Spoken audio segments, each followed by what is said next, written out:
Senhoras e senhores, bom dia.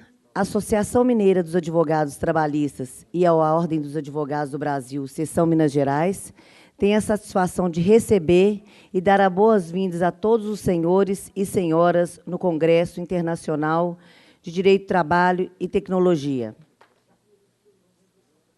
Para compor a mesa de honra, convidamos as seguintes autoridades: a excelentíssima senhora desembargadora do TRT Terceira Região, doutora Juliana Vignoli, para presidir a mesa desta palestra.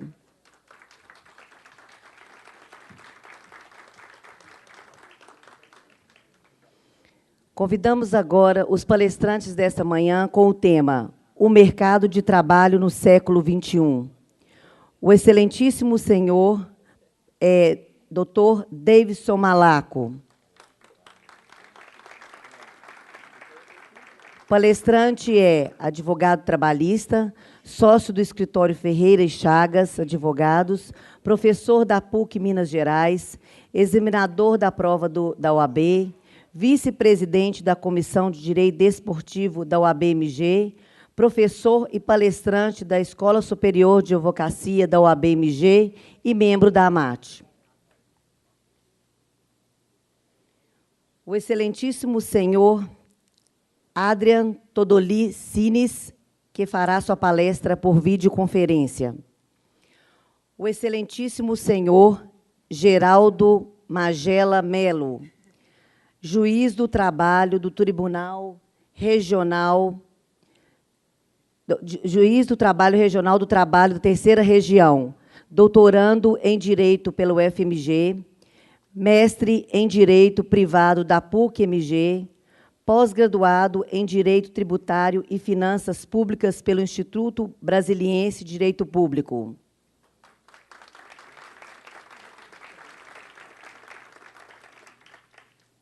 O excelentíssimo senhor Antônio Álvares da Silva, professor titular da UFMG.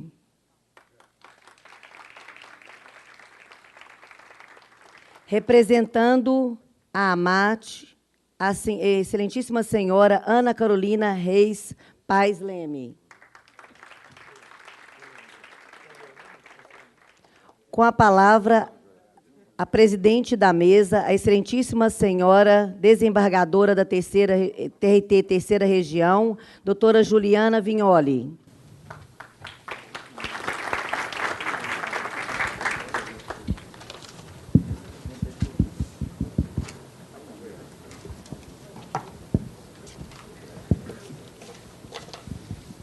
Bom dia a todos. Primeiramente, eu gostaria de exultar a realização desse evento. É um evento realmente internacional e que traz para cada um de nós a possibilidade de discussão, de análise, de descoberta de novos caminhos diante de tantas inovações que estamos vivendo, não é mesmo? E faço esse elogio quanto à iniciativa e quanto à realização em nome dos professores Ana Carolina Reis Paes Leme, Bruno Alves Rodrigues e José Eduardo de Rezende Chaves Júnior. Desde logo, tendo em vista que a gente já está com atraso, eu passo de imediato a palavra para dar início aos nossos trabalhos, para a primeira conferência, ao professor Davidson Malaco. Professor, por favor. Bom dia a todos e a todas. Eu queria primeiro agradecer e dizer e registrar a minha honra de poder participar desse congresso internacional, essencialmente também porque é sempre bom a gente encontrar grandes amigos, ver grandes profissionais que sempre foram e continuam sendo a nossa grande referência, como é o Dr. Pepe, como é também a doutora Juliana, como é o meu amigo do direito esportivo, Dr. João Amado Leal, Dr. Geraldo Magela, e o nosso, acho que mestre de todos, né, Dr. Antônio Álvares da Silva. Mas queria fazer um registro também especial ao Dr. Marco Antônio, nosso presidente da AMAT, e de todos os representantes da advocacia trabalhista, que vêm não só resgatando, mas também elevando a advocacia trabalhista no cenário de Minas Gerais e também no cenário nacional e hoje no cenário internacional com esse congresso. Parabéns, Marcos, pela... Marquinho, né? Eu não consigo falar Marco Antônio. Parabéns, Marquinho, por essa grande iniciativa e também de todos os integrantes da MAT que, por trás, né, dos bastidores, tanto trabalham para que esse evento seja realmente um evento de sucesso, né? O tempo é realmente escasso, então eu gostaria de fazer algumas provocações e trazer também algumas reflexões sobre esse tema, né? O pessoal podia colocar aí como diz o Datena, colocar na tela aí para a gente começar. O tema, então, é o mercado de trabalho no século XXI. Eu fiz uma divisão de itens aqui para a gente poder fazer uma reflexão. Obrigado, viu? Aqui? Esse aqui? Esse. Uma reflexão conjunta. Num primeiro momento, então, nós vamos avaliar o trabalho, vamos avaliar o papel do direito do trabalho e falar um pouco depois, ao final, do mercado. Existe uma análise, fazendo uma análise do trabalho no Brasil, sem querer aqui trazer números, etc., porque esse não é nem a minha expertise, né? Não é o condão, inclusive, dessa minha manifestação, mas nós vivemos no Brasil, né, uma dicotomia com relação ao trabalho. Se, por um lado, nós temos uma era, e aqui não estou falando nem da nossa crise, né, econômica, social e institucional vivida na atualidade, mas nós temos vivido uma era de melhoria de condições de indicadores de mercado, nós temos vivido uma era também de melhoria, de redução proporcional da informalidade, da queda das taxas de desemprego, enfim, de melhoria da renda do trabalho, da renda do trabalhador e de certa redução das desigualdades sociais. Nós inauguramos um período, efetivamente, no Brasil, um período que busca e que buscou esses indicativos e esses indicadores. Mas é verdade também, por isso que eu trouxe a palavra dicotomia, né? É verdade também que, ao mesmo tempo que esse desenvolvimento de mercado ele aconteceu e vem acontecendo, existe também uma recriação de algumas figuras precárias de trabalho. Essencialmente, eu trouxe aqui também no quadro, no slide para vocês, o avanço da terceirização e do novo texto normativo a respeito da terceirização. Também não é o nosso tema, não é o assunto proposto, né, mas a própria reforma trabalhista ela acaba se inserindo também um pouco nessa dicotomia, né? Se, por um lado, nós temos esse avanço, de outro lado, nós temos algumas propostas normativas de regulação que acabam traduzindo uma neutralização desses avanços. A intensificação do ritmo de trabalho, e me parece latente, né, que realmente as novas tecnologias acabaram aumentando o nosso ritmo de trabalho, né? O WhatsApp, que deveria ser uma ferramenta, às vezes, de um contato pessoal, hoje já é utilizado para trabalhos, enfim, até para intimações, né, judiciais, como a gente tem visto em algumas notícias nesse sentido. E, efetivamente, essas novas tecnologias acabam, né, intensificando mais a nossa jornada de trabalho. Lá na PUC Minas, né, eu também leciono algumas aulas na PUC virtual, e a gente costuma dizer que, na PUC virtual, a nossa intensidade de trabalho é até muito maior do que dentro da sala de aula, né? Pelos prazos que devem ser cumpridos, pela disponibilidade que você deve ficar para responder os alunos, né, nas plataformas virtuais. Então, eu costumo dizer que é muito mais difícil, né, você dar a aula no ambiente virtual em termos de intensificação do trabalho, né, do ritmo de trabalho, do que na matéria presencial. O avanço da componente variável da remuneração também é algo que a gente vem percebendo, né, de bastante monta, já que nós sabemos que a questão da remuneração variável, ela, de certo modo, ela traduz também uma certa partilha dos riscos da atividade para o próprio trabalhador, né? Então, quando você ganha pela remuneração variável, pelo que efetivamente foi prestado, e não pelo tempo à disposição, você acaba traduzindo também um ritmo de trabalho mais elevado. A insegurança no trabalho, e a rotatividade de mão de obra, que é realmente uma grande marca, não só dessas gerações, mas é também uma marca de mercado, né?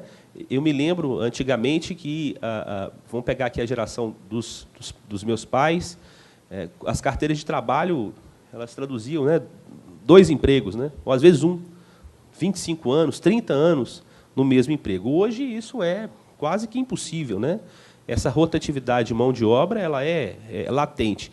E me parece que a tecnologia vem exatamente a destacar esse cenário, né? Então, o cenário dessa variação, o cenário dessa rotatividade, tem a ver com essa tecnologia, tem a ver com o avanço tecnológico. O avanço tecnológico ele vai exigir do empregado maiores qualidades e qualificações. E, muitas vezes, o empregado não tem tempo e não tem como investir nessas novas qualidades de mercado. Então, o desafio que eu lanço aqui em termos de mercado, e que eu coloco ali no final do slide, é a criação de emprego de qualidade com proteção social. Então, esse é, me parece, o grande desafio então, desse cenário de mercado do século XXI. Bom, e o direito do trabalho? Qual que é o papel, então, do direito do trabalho? Eu vejo, né, muitas discussões a respeito da reforma, a respeito de avanços da terceirização, etc. E toda vez que eu posso falar sobre isso, eu gosto muito de falar sobre a raiz, né, sobre o papel do direito do trabalho. Então, além do processo hermenêuta, interpretativo, que eu vou destacar um pouco também, nós temos que saber qual é o papel do direito do trabalho nesse cenário. E seja um cenário de retração, seja um cenário de avanço. Num cenário de retração, o desafio da criação de novas proteções. Num cenário, então, de avanço da legislação trabalhista, uma perspectiva, então, de enraizamento desses avanços e, posteriormente, na busca de melhores condições sociais. E esse é o papel do direito do trabalho, né? Então, nas discussões a respeito da reforma, nas discussões a respeito do mercado de trabalho, é importantíssimo que se prime, que se busque a raiz do direito do trabalho, a que o direito do trabalho veio e por que ele existe. Então, eu trago uma definição, né, do professor Otávio Bueno Magano, né, o saudoso professor Otávio Bueno Magano, da USP, do direito do trabalho como esse conjunto de princípios, de regras, de institutos, de instituições que vão regular esse trabalho protegido, e aí me parece, né, importante essa palavra, o trabalho protegido, para que daqui a pouco a gente fale um pouco sobre a questão dessa função mais progressista do direito do trabalho para buscar novas proteções para segmentos despossuídos e segmentos desprotegidos, visando exatamente a melhoria de condição social do trabalhador. Então, qualquer forma de interpretação e qualquer forma de busca, então, de entendimento do direito do trabalho tem que estar atrelado a essa finalidade. Por falar em finalidade, eu trouxe ali também as funções, né, as famosas funções do direito do trabalho, como função principal, então, exatamente ser, né, o direito do trabalho, buscar o direito do trabalho como sentido teleológico, né, na busca de melhoria de condições sociais, não do plano de vista individual, mas do plano de vista coletivo, né, do trabalhador, né, essa expansão, então, de uma busca de melhoria de condições sociais, essa é a função que me parece ser a principal, e as funções que me parecem agora serem mais próximas do nosso dia a dia, né? A função modernizante e progressista, que o professor e ministro Maurício Godinho Delgado muito bem destaca, né? Que é exatamente essa generalização, a ampliação de condutas protetivas a outros segmentos. Eu sei que vai ser, acho que um dos assuntos centrais, né, é a questão que remonta, né, ao avanço tecnológico e das novas relações trabalhistas, a questão da Uber, né? Sem dúvida nenhuma, estaria dentro dessa função da busca do direito do trabalho, na função de também proteger aqueles segmentos sociais desprotegidos, né? Então, seria exatamente uma das suas funções. Por isso que eu estou dizendo que o desafio ele está lançado dentro de uma premissa, dentro de uma raiz que nós já conseguimos, então, enfatizar na área trabalhista, que é a busca das suas funções, que é a busca do seu real motivo de existência. A função civilizatória e democrática, que é a função de reinserção social, né? Nós não podemos desproteger o trabalhador, nós não podemos excluir o trabalhador nesse contexto de avanço das tecnologias. Então, esse é o papel do próprio direito do trabalho também. O direito do trabalho tem essa função primordial.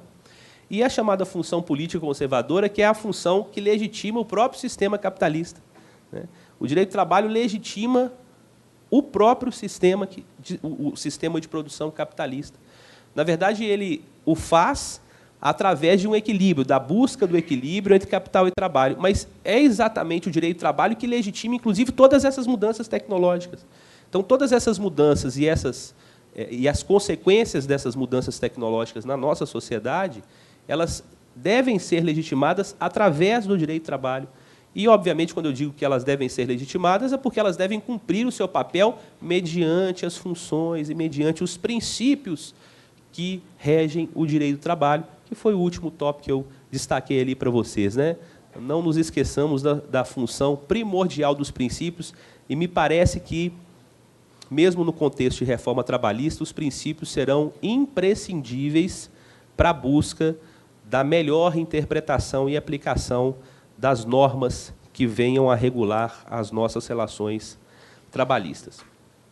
Eu cito novamente o professor Maurício, porque todos vocês conhecem, né? Essencialmente os alunos da graduação, os profissionais sempre buscaram no livro do professor Maurício esses indicativos. E por que eu trouxe esse indicativo aqui também? Porque realmente o Brasil evoluiu em fases, né, em termos de direito do trabalho.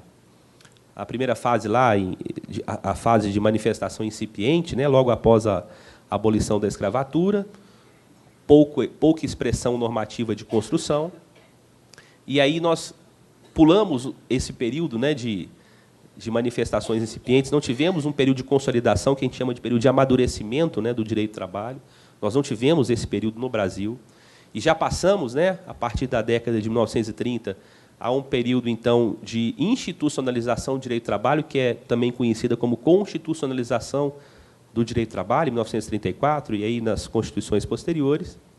E aí nós pulamos essa fase de maturação, criamos uma perspectiva de criação trabalhista mais focada no Estado, e, obviamente, isso reflete nos dias atuais também. Por quê? Porque, a partir da década de 80, né, década de 90, com a Constituição de 88, nós inauguramos um período que também traduz uma certa dicotomia, né? Quer dizer, o direito do trabalho tem uma liberdade maior criativa, mas, ao mesmo tempo, no mundo do trabalho, nós vivemos uma crise, né? Uma onda, então, de transição, uma onda flexibilizadora, né? Então, acho que esse é uma das palavras que mais traduzem, né, essa fase de crise e transição do direito do trabalho. E essa não é a palavra do professor Maurício, né, mas eu criei aqui, se me permitem, né, uma nova fase, né, que é a fase do direito do trabalho na sociedade cibernética. Como é que o direito do trabalho hoje vai agir? Como é que o direito do trabalho hoje vai se fazer ou se perfazer diante de uma sociedade cibernética? Como é que nós vamos trabalhar as jornadas flexíveis ou o tempo à disposição do trabalhador nessas jornadas de trabalho hora criadas? Como é que nós vamos efetivamente traduzir esse equilíbrio capital e trabalho, que é função do direito do trabalho, com tantas e tantas novidades? E por isso que eu disse, então, que nós vivemos, a partir dessa era, uma sociedade cibernética, onde o direito do trabalho vai ter que cumprir também o seu papel. E eu estou dizendo isso em termos, inclusive, de chamar a responsabilidade do direito do trabalho, porque a revista Época, né, o professor Carl Frey, que é doutor em economia pela Universidade de Oxford, autor também de um estudo que chama-se Futuro do Emprego, há estudos nesse sentido também, de que 47% das profissões, nos próximos 20 anos, correm riscos de extinguir pela automação. Por isso que eu chamei ali no final, né, dos slides, a automação do trabalho intelectual. Então, me parece esse também ser o grande, né, a grande discussão que se trava em termos de mercado, né, é como é que nós vamos viver, inclusive, uma era de automação do trabalho intelectual. Já que nós estamos nos congressos, né, que esse congresso está também focado na área, principalmente na área do direito, né, não somente, mas na área do direito, na própria advocacia isso já vem acontecendo, né, programas não que substituem o advogado, mas que tiram do advogado uma certa autonomia no seu trabalho intelectual quando as teses já estão prontas, né? Quando o cliente já lança essas teses prontas e o advogado apenas faz a adaptação dessas teses. Então, já existem, inclusive, comandos tecnológicos nessa finalidade, né, para essa finalidade.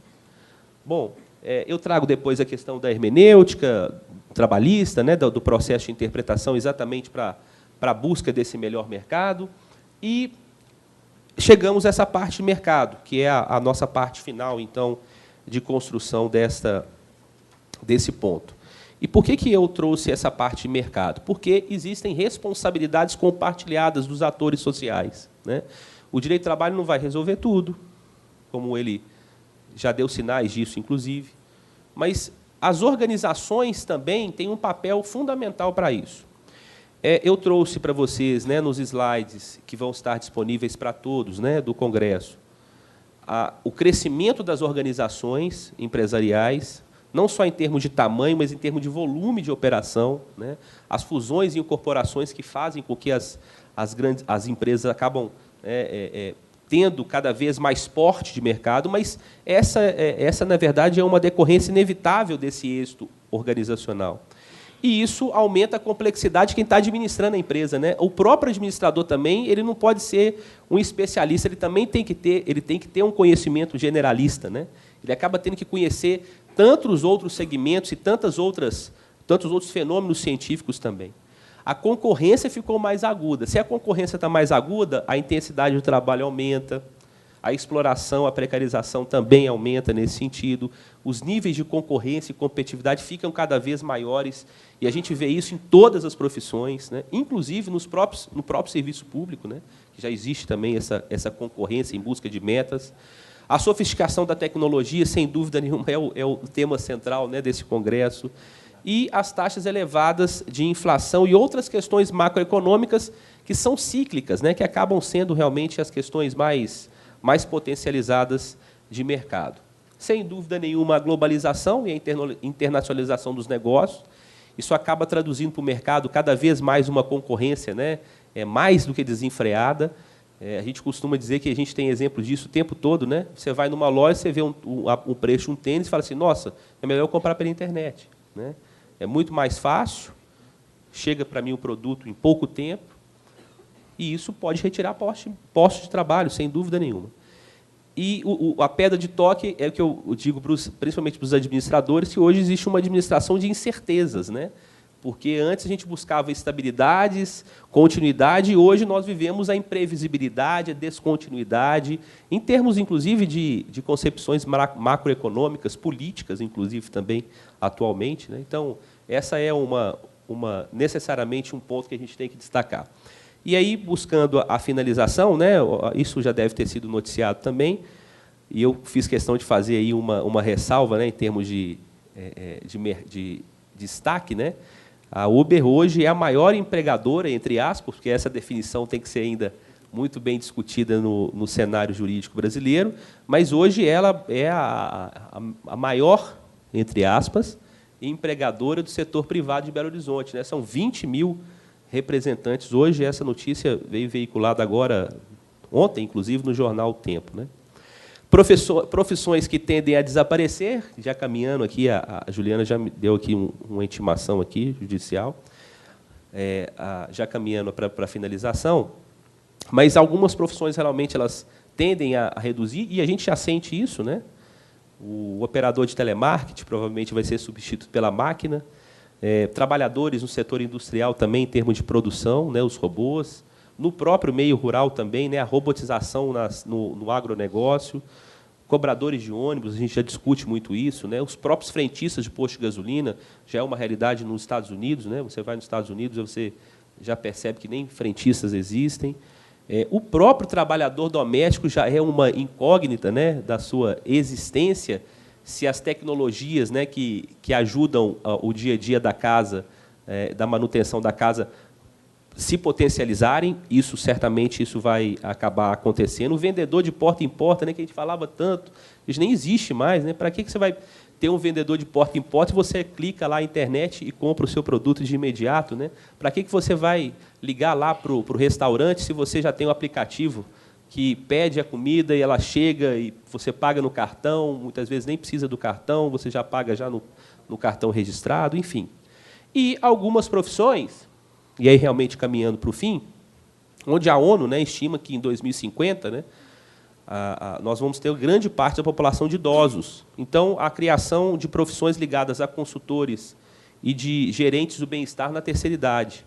Então, essa vai ser uma das profissões mais valorizadas em termos de mercado à frente, né? E eu destaquei ali algumas áreas, algumas delas ligadas, obviamente, à tecnologia, como é o criador web designer, né, o criador de sites, e todas as áreas ligadas à tecnologia de informação.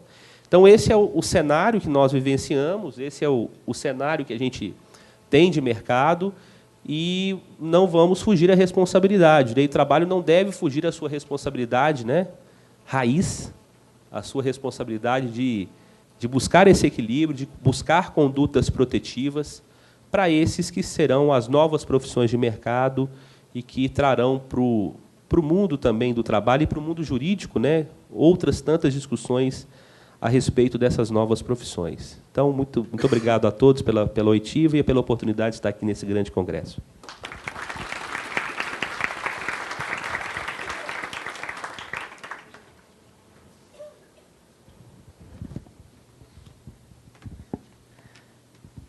Dr. Davis, é espetacular a análise feita, a possibilidade da gente... Não tem, ainda premido pelo tempo. Muito bom, muito obrigada. E aqui, em nome dos organizadores, em especial da OAB, da AMAT, os nossos agradecimentos, viu? Nós teremos uma palestra que será feita por Skype e agora foi disponibilizada, então eu vou já chamar o professor Adrian Todolicines. Por favor, doutora Carol.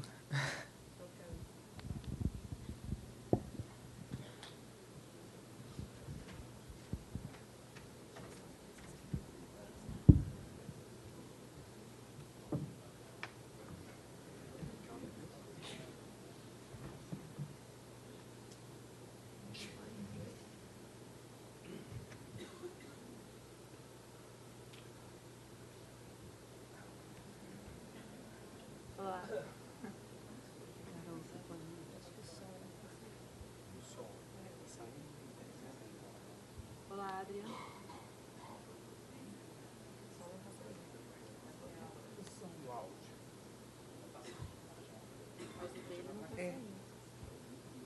Eu sabia.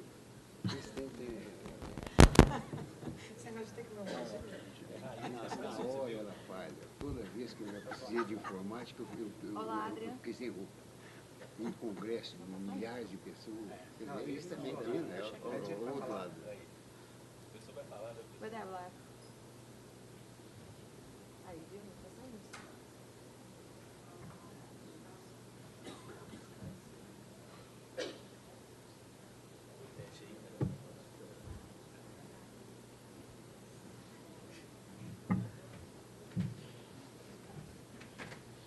Tira ele aí.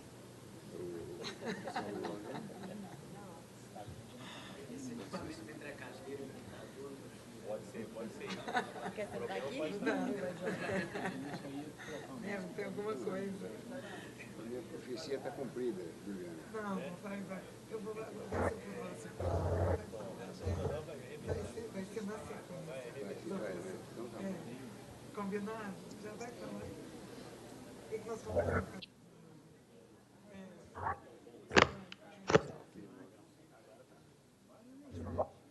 ¿Me escucháis ahora? ¿Me oís? Vale.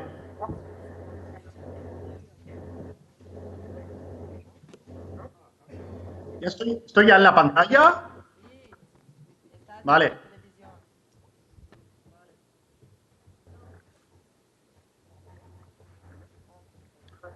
Bueno, pues nada, buenos días a todos. Aquí en España es buenas tardes.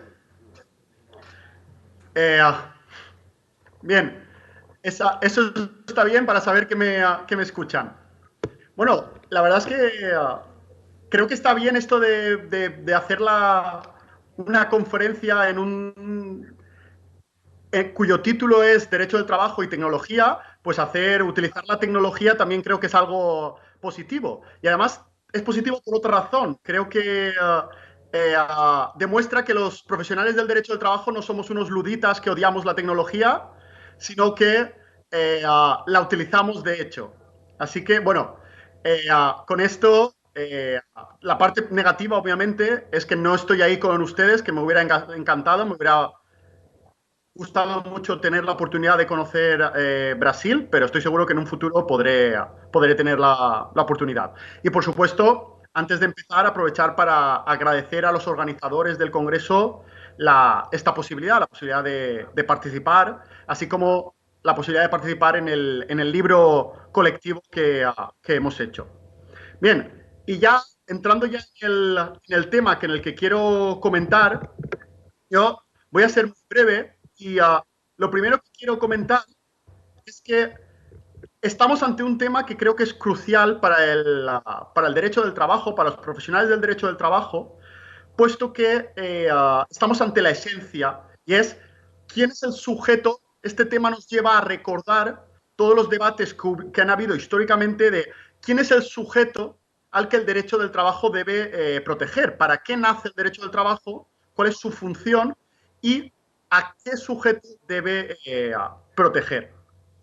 Que obviamente, pues aquí en España eso está en el Estatuto de los Trabajadores, en el artículo 1, que es efectivamente lo más importante. Lo primero debemos saber cuál es el ámbito de aplicación y cuál es el sujeto que requiere protección. Y este debate sobre la tecnología y sobre todo sobre la prestación de servicios a través de plataformas virtuales, como pueda ser el caso de Uber o de Deliveroo, nos lleva a plantearnos cómo sabemos a quién se debe aplicar el derecho del trabajo. Porque el modelo productivo, como vemos, es diferente de cómo ha sido históricamente a cómo es ahora. El modelo productivo es otro y es muy importante entonces que la normativa es capaz de adaptarse, de modernizarse para servir a los propósitos por los que nació, porque el objetivo sigue siendo el mismo, lo que ha cambiado es la realidad. Y entonces es necesario que el derecho se adapte. Por tanto, ese es un primer punto que quería dejar claro, y es que con este tema, con el tema de las plataformas virtuales o de la economía digital o de la Uber Economy, en el fondo nos estamos enfrentando ante una especie de dilema por el cual el derecho del trabajo, si no se adapta, puede acabar desapareciendo, puesto que si no sabemos encontrar cuáles son las formas de encontrar a las personas que necesitan protección en este nuevo modelo productivo, el derecho del trabajo puede quedarse sin sujetos a los que proteger. Por tanto, esta cuestión es crucial. Y además hay que tener en cuenta que no es una cuestión aislada, puesto que no estamos hablando solo de Uber o de Deliveroo, sino que existen, no sé, allí en Brasil o en América Latina, pero aquí en España existen Uber para casi todo. Existe Uber para profesores de universidad, para profesores con el mismo sistema, para entrenadores personales, para cocineros, para guías turísticos, para cuidadores de personas mayores, para limpiadores a domicilio. Es decir, existe una plataforma virtual para todas estas profesiones. Por tanto, este es un tema que cada vez es más importante porque afecta a un mayor número de personas. Y ahora dicho esto, ya sí quiero entrar a tratar... ¿Me escuchan bien? Vale. Bien, pues voy a empezar a tratar, es decir, ¿cuál es aquí el problema de la cuestión? Lo primero que hay que decir es que estas plataformas nos enfrentamos a un reto, dado que la subordinación a la que estamos acostumbrados ha cambiado. A través de estas plataformas, la subordinación del trabajador laboral ya no se descubre los indicios clásicos. ¿Cuáles son esos indicios clásicos? Bueno, pues tradicionalmente la empresa daba instrucciones al trabajador de cómo realizar el trabajo. Esto ahora pasa de manera indirecta. Luego, hoy en día, las plataformas virtuales, pues, normalmente la empresa ya no ordena el horario, ya no dicta cuál es el horario, cuál es la jornada del trabajador, sino que hay una mayor libertad. el trabajador está aportando sus propios materiales, como es el coche, sufragando gastos, como es la gasolina o el seguro, o una bicicleta. Por tanto, estos indicios clásicos no los vamos a encontrar en este nuevo modelo productivo. Entonces, si seguimos utilizando los indicios clásicos, el problema es que entonces dejará de haber gente a la que aplicar el derecho del trabajo, que es esto que les venía diciendo de que nos podemos enfrentar a la desaparición del sujeto al que el derecho del trabajo protegía si lo que hacemos es seguir utilizando los indicios clásicos. Bien, ¿qué es lo que hay que hacer entonces? Bueno, pues utilizar nuevos indicios, que en el fondo el derecho del trabajo protege al trabajador subordinado, no al trabajador que tiene un horario. El trabajador que tiene un horario es un indicio clásico o histórico de quién era subordinado, pero la ley y el derecho del trabajo a quien debe proteger es al trabajador subordinado. Solamente que hoy en día hay que descubrir a través de unos indicios quién es el trabajador subordinado, a través de unos indicios diferentes a los que tradicionalmente se venían utilizando. Y ahí es donde viene la cuestión y es lo más importante. Un poco lo que quiero yo ahora explicar, es decir, ¿qué indicios hay que utilizar ahora en estas plataformas virtuales o en esta nueva economía para poder que los jueces y los inspectores de trabajo sepan quién es un trabajador y quién no? Porque los indicios clásicos sirven para el modelo clásico, para la realidad clásica, pero para el modelo actual hace falta unos indicios diferentes. ¿Cuáles son esos indicios? Bueno, pues para mí los más importantes es el sistema de la evaluación de los clientes, la reputación online, es lo de las estrellitas, ¿no? Es decir, que un trabajador hace un servicio, puede ser limpiar una casa, puede ser cuidar a una persona mayor o puede ser un transporte, vehículo por ciudad, como hace Uber, y luego el cliente evalúa al trabajador. Bien, pues esta evaluación es un signo claro, en mi opinión, de subordinación del trabajador. Por tanto, no tenemos que detectar la subordinación a través de indicios clásicos, sino a través de indicios nuevos, como es la reputación online. ¿Qué otros indicios? Bueno, otro muy importante es que estas plataformas desactivan a los trabajadores que tienen una mala reputación, que es lo que haría cualquier empresario tradicional. Si el empresario no cumple, no hace bien su trabajo, el trabajador será despedido. Estas plataformas funcionan igual. Se evalúa al trabajador, si el trabajador no hace el trabajo, es desactivado, pero esa desactivación en el fondo será un despido. Por tanto, el poder disciplinario, que es un poder clásico del empresario, estas plataformas lo siguen teniendo. Luego, por supuesto, es importante tener en cuenta que estas empresas dictan menos instrucciones que las empresas tradicionales, pero porque no lo necesitan. Por una vez más, el tema de evaluación. Tradicionalmente, sabes que un trabajador, o que una empresa, para asegurarse la calidad de su producto, lo que hacía era hacer un proceso. Se hacía una entrevista de trabajo para asegurar que los que empezaban a trabajar fueran buenos trabajadores. Luego, ¿qué hacían? Dar formación a esos trabajadores. Es decir, ese trabajador recibía formación en la empresa. ¿Qué más hacían los empresarios tradicionalmente? Había mandos intermedios. Es decir, eran supervisores que controlaban si el trabajo estaba bien hecho o no. Y finalmente, si todo esto fallaba, el trabajador era despedido. Bien, pues hoy en día ya no funciona así. El supervisor no va a dar instrucciones, no habrá una formación por parte de la empresa, a lo mejor un proceso de selección, pero muy pequeño. ¿Por qué? Porque todo esto es sustituido por la reputación online, las evaluaciones. Es decir, el trabajador que quiere trabajar va a tener que venir formado desde casa. Porque si no, no va a tener trabajo en la plataforma, tendrá malas puntuaciones en la reputación online y será despedido. Por tanto, tiene que autoformarse. No va a haber un supervisor. El supervisor clásico es sustituido por la evaluación de los clientes, una vez más. En vez de que sea el supervisor el que diga si este trabajo es bueno o no, decirle cómo hacer el trabajo o no, lo va a hacer el cliente. Pero en el fondo, como veis, la subordinación sigue existiendo, que es al final al punto al que yo la forma en la que descubrimos la subordinación ha cambiado, es diferente. Bien, entonces, dicho esto, nos venimos a la sentencia que para mí es muy importante en Inglaterra, en el caso de Uber, que nos da otros indicios también interesantes. Y es que, por ejemplo, dice esta sentencia de Inglaterra que Uber es empresario del conductor porque la plataforma, es decir, Uber, pero en el fondo es la plataforma,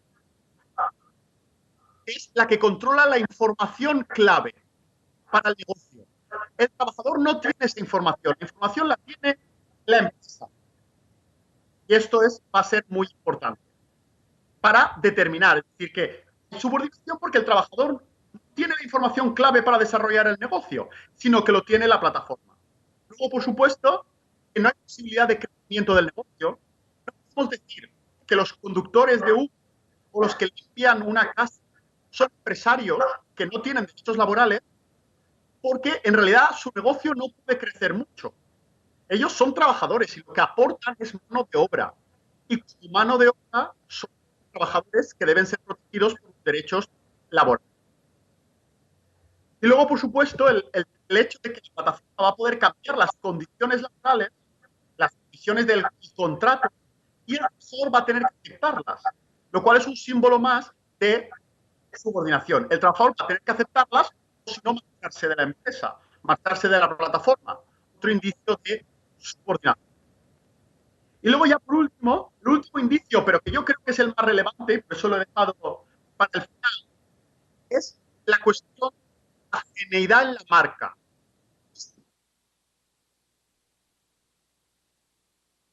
Que es la cuestión de detectar la subordinación porque el trabajador no trabaja bajo su propia marca, sino que trabaja bajo la marca en este caso de la plataforma. El cliente, cuando llama a un conductor Uber, lo que es ir a Uber, a que Uber le provea un servicio. No busca a un conductor concreto, no sabe, puede ser el nombre del conductor, no. Lo que le interesa es que ese conductor trabaje con la marca Uber. Y él lo que busca es a Uber. Esa genuinidad en la marca es una forma de descubrir quién es trabajador laboral. Quien trabaja en su propia marca, de yo me llamo o mi empresa se llama tal, y quien te ha prestado servicio soy yo, ese será un empresario. Pero el que trabaja bajo la marca de Uber o de otra empresa, no, muy difícilmente va a ser trabajador laboral. Recordad además que un indicio clásico para ver quién es un trabajador laboral es lo que se llama la genuinidad patrimonial. Y normalmente cuando pensamos en la genuinidad patrimonial es que el trabajador no tiene los medios productivos. Normalmente no pone la fábrica del empresario y el trabajador es trabajador porque no pone la fábrica. La genuinidad patrimonial. Pero pensad que hoy en día eso se creó en un momento histórico en el que el derecho del trabajo lo distinguía entre capital y trabajo. Quien tenía el capital era el que tenía la fábrica, los medios patrimoniales, y el trabajador no los tenía. Pero hoy en día, los medios patrimoniales, como pueda ser una granera, ¿no?, para barrer, los puede tener cualquiera. Eso no es lo importante. Lo importante serán los medios inmateriales, en este caso la marca. Con la llegada de la globalización, lo importante no es tener la fábrica, es tener los clientes. Quien tiene poder hoy en día es quien tiene clientes, no quien tiene un coche sigue siendo una persona que no tiene poder de negociación. Pero quien tiene los clientes es quien tiene poder de negociación. Entonces, el derecho del trabajo debe cambiar. Esa mentalidad patrimonial de quien tiene los medios de producción es el empresario, quien no los tiene es el trabajador, hay que cambiarlo hacia una mentalidad de que quien tiene los clientes es quien tiene el poder y por tanto es el empresario. Quien no tiene clientes, sino que tiene que utilizar, por ejemplo, la plataforma Uber para conseguir los clientes, ese va a estar subordinado. Entonces, esta idea, la genuinidad que yo dibujo en el libro que he publicado ahora sobre trabajo en la era de la economía colaborativa, viene hacia ahí. Esa idea de que en el siglo XXI lo importante no son los medios patrimoniales, sino los medios material, es completamente la marca. Quien tiene la marca, que será quien tiene los clientes, será la parte poderosa. Es decir, la parte que tiene un poder de negociación mayor y, por tanto, el trabajador que no lo tiene debe ser protegido frente a ello. Bien. Al final, con esto ya termino. Lo único punto que a mí me interesa señalar es repetir esta idea de que los indicios clásicos no podemos seguir intentando ver quién es subordinado con indicios clásicos, como son el horario, la jornada, las instrucciones directas a través de un supervisor. Todo eso va a desaparecer. En un futuro habrá un algoritmo que hará de supervisor, estará la reputación online, que hará de supervisor y de formador, y estará la agilidad en la marca, la que nos descubrirá quién es un trabajador laboral, porque será el que no tiene clientes, y por tanto, el que debe ser a otro, que es el que le consigue los clientes y le consigue el trabajo. Por tanto, lo único que quiero, y repetir una vez más, es esa idea de que mientras no cambiemos los indicios a los indicios del siglo XXI, lo único que estaremos haciendo es intentar ver con indicios del siglo XIX lo que está ocurriendo en la realidad de los siglo XX. Es como si la justicia, para ver la verdad, estuviera mirando con unas gafas del siglo XIX. Y no es posible. Hace falta cambiar sus gafas por unas gafas del siglo XXI que le permitan ver los indicios de subordinación conforme la realidad actual. Y nada, y con esto termino. Muchas gracias por su tiempo. Espero que les haya interesado. No sé si hay preguntas ahora. Si hay alguna pregunta, estoy abierto.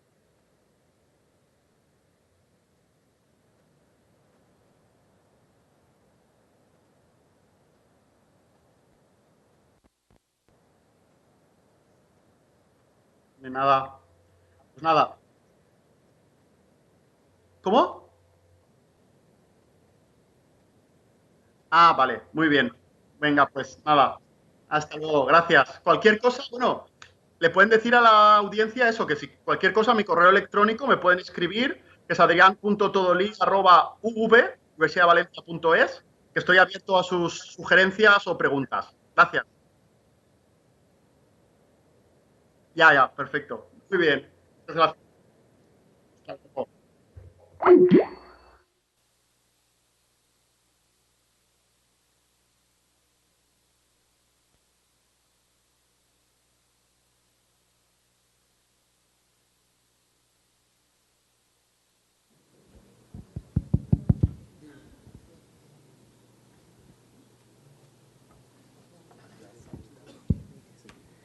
Antes da sequência, conforme a doutora Ana Carolina informou, a palestra do professor Adrian Cines está no livro Tecnologia Disruptiva e Exploração do Trabalho Humano, já traduzido.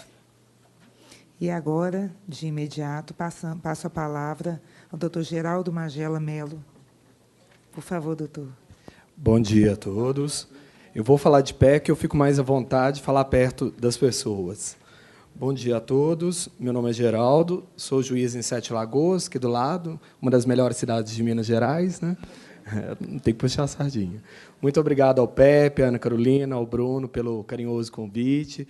Cumprimento toda a mesa, especialmente meu orientador, o magnífico, né, professor Antônio Álvares, que é muito mais que um exemplo de magistrado, um exemplo de professor e de ser humano para todos nós, né, de dignidade, de correção como pessoa, de como agente público correto e de ser, principalmente no Brasil, tão corrupto, a gente chegar ao final da carreira com um professor, com um juiz que não tem nenhuma vergonha de toda a sua carreira trilhada. É realmente uma honra o professor estar na mesa e ser se orientando. Bom, eu vou falar de um tema que é a hiperatividade nas redes sociais, né, as redes sociais digitais, online. Por que eu estou dando o nome de hiperatividade? É porque basta olhar aqui, ó, em todas as mesas, eu estava olhando a primeira fila aqui, quase todos conversando o tempo todo no celular, né? Nós não paramos mais. Nós estamos o tempo todo. E agora o Pepe postou que lançaram o aplicativo do PJE. Agora acabou. Né? Os advogados antes iam protocolar um recurso até às 6 horas da tarde. Agora está todo mundo até à meia-noite, posta no Facebook na sequência. Protocolei! E aí? Né? O tempo todo. O mais importante hoje não é get married, é get likes. Né? Não é casar, é ganhar curtida porque eu casei. Não é? Então, o mais importante hoje não é a sua reputação, o seu bom nome, é a sua reputação digital, é o seu eu digital, é se você tem muito like, se você tem muito compartilhamento. E se você lembra antigamente, a gente, professor de processo, dizia: o que não está nos autos não está no mundo. Agora, quem não está no Facebook não existe.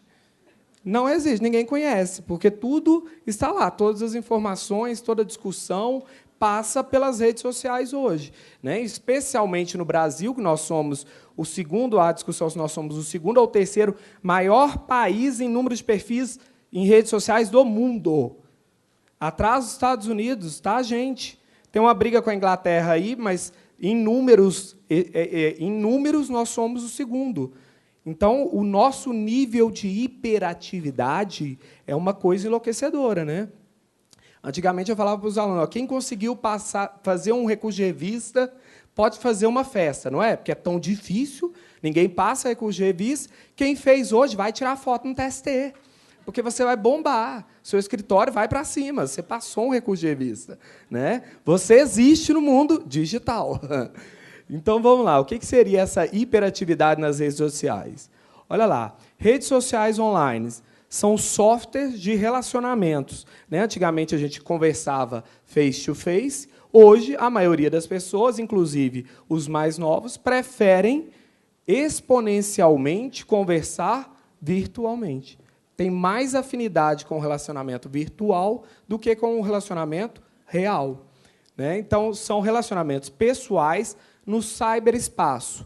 O colega usou cibernética, mas comparativamente é o mesmo adjetivo, cyberespaço. Nós temos a internet como se fosse uma via rápida.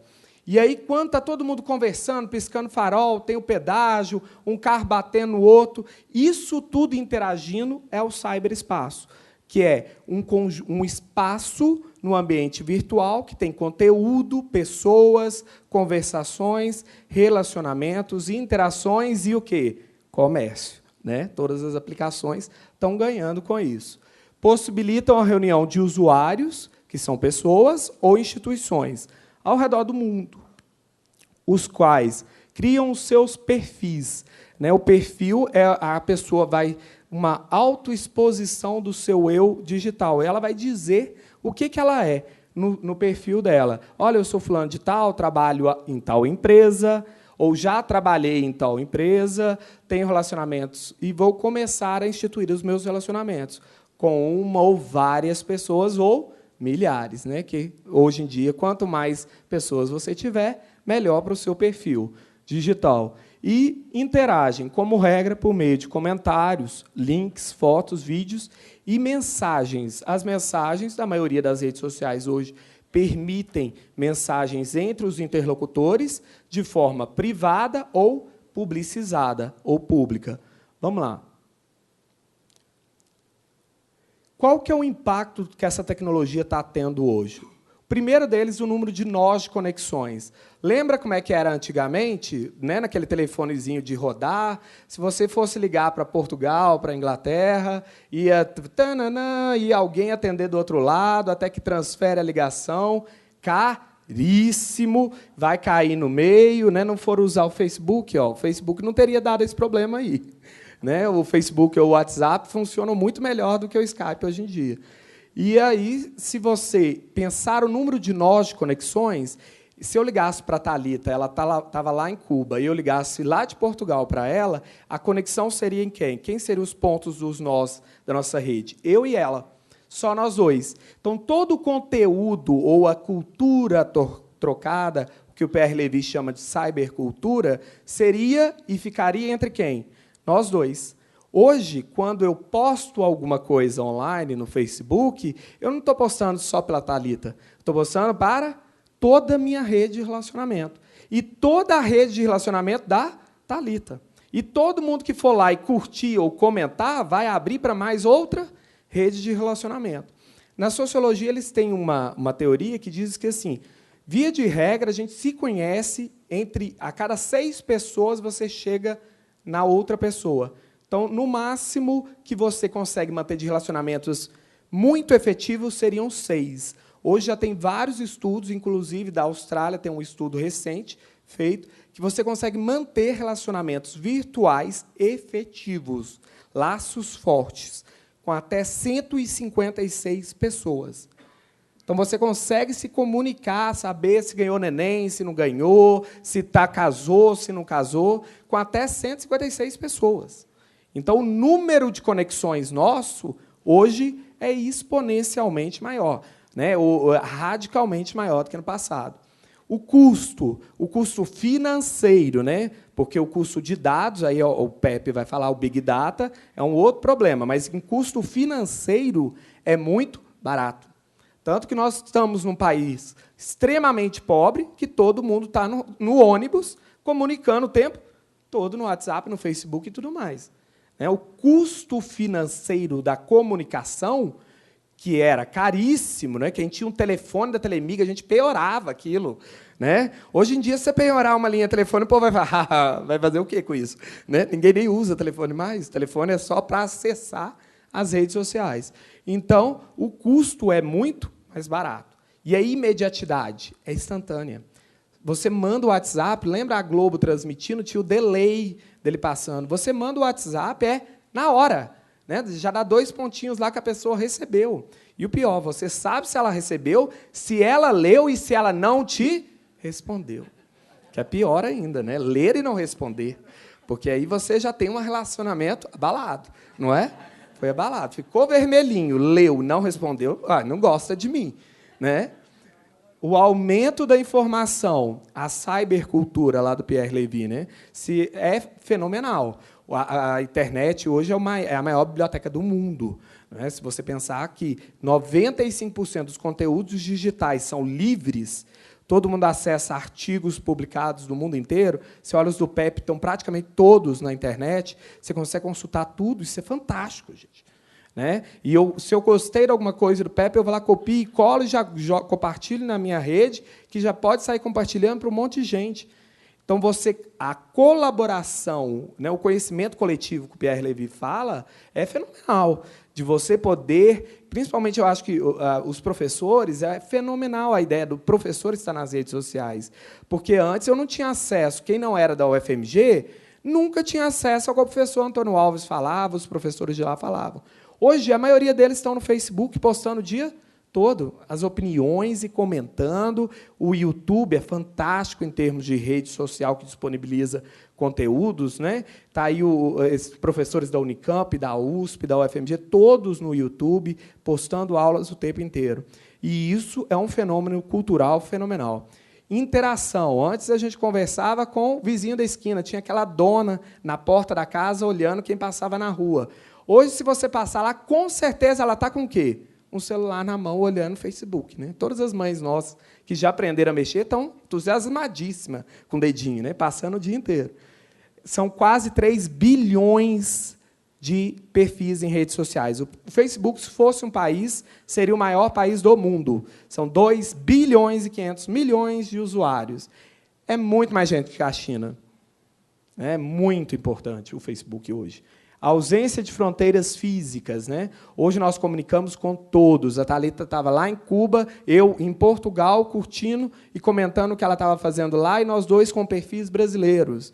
Se você pensar nisso, eu estava em Portugal falando mal do Trump nos Estados Unidos. Você pensar no direito, quem vai julgar isso? Eu falei mal do Trump lá em Portugal, ele é presidente americano, e eu com perfil brasileiro. Olha, se você pensar, você tem que ser cyber lawyer, né? Um cyber advogado agora. Pensar quem vai julgar isso e como é que vai ser isso no mundo, porque as fronteiras acabaram. Né? Os estados estão muito amedrontados com isso tudo. A hiperatividade, estamos todos o tempo todo mexendo no celular. Ontem, hora que começou a música, parecia-se um mar de celulares gravando. Eu falei, tá aí minha tese, que é a hiperatividade. Ninguém mais consegue estar no Congresso. Todo mundo tem que postar que está no Congresso. É o tempo todo. Nós estamos hiperativos mesmo. E a distração, porque tudo tem um lado bom e um lado ruim, né? Estamos muito mais distraídos o tempo todo.